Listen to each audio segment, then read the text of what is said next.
Ош шаардык прокуратурасы калаанын билим берүү башкармалыгына караштуу 3 бала бакча боюнча кылмыш иш козгоду. Ага жемкорлукту алдын алуу максатында жүргүзүлгөн текшерүүнүн жыйынтыгы себеп болгон.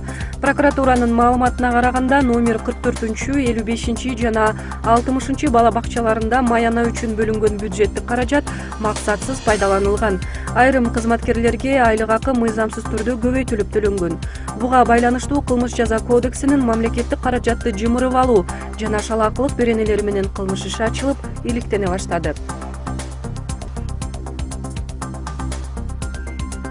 Транспорт жана коммуникация министри Калыкбек Султанов билдиргендей, Исфана Кайрага Чуна жолунун курулушун каржылоо маселеси чечилди.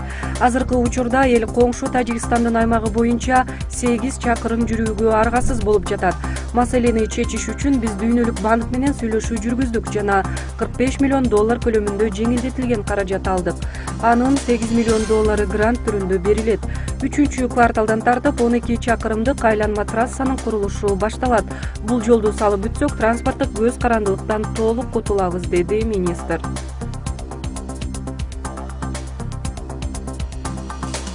Ички иштер министрлигинин жол көзөмөл кызматынын кызматтык ишмердигин жогорулатуу максатында ИИМдин расмий сайтына инспекторлордун укук бузган аракеттери боюнча арыз даттанууларды кабыл ала турган электрондук система ишке кирди.